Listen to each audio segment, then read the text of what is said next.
हाँ तो गाइस सबसे पहले हैप्पी महाशिवरात्रि। आज कराओ मी तुम्हाला एक प्राचीन काल को शिवजी को मंदिर को दर्शन, जो की गोंदियाला 10 किलोमीटर को दूरी पर से ना आबा जायरी शो मी बेलपाती आनंदला ना मग मी छिरण बलजासो आलो काय की मोला बनान को तो साबुदाना को चिवड़ा काय की मी नवी महाशिवरात्रि को उपलक्ष्य में उपवास ठेवतो गाइस ना मोला जान को तो गाँव को मंदिर में काय की मोला करन की होती शिवजी की पूजा ना मग घर को भी कुल देवता की पूजा वगैरह कर निकल जैसे जब भानपुर की यात्रा जानला, जो की गोंदियाला 10 किलोमीटर को दूरी पर से। ये पब्लिक देखकर तो मोरो दिमागच काम करत नव्हतो गाइस। महाशिवरात्रि को उपलक्ष्य में कई लाखों को संख्या में पब्लिक होती गाइस। भानपुर को यात्रा में आए हो तो मोरो मोटे पप्पा जी को घर लग महादेव, जो कि उनको टूरा को आंग पर को हो तो भानपुर की यात्रा कौन कौन देखकर आया तो गाइस कमेंट बॉक्स में जरूर सांगो। नायम मोरी बहन आई माना बहु कैरी से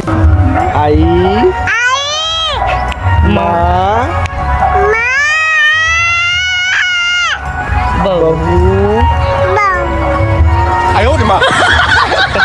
महादेव को जेवण वगैरह कर निकल जासे घर जानसाठी याने ब्लॉगला करायचं यानी चेंड भेटू सो नेक्स्ट पोवारी ब्लॉग मा, तब तक ये लहान भाई समझकर फॉलो कर ले।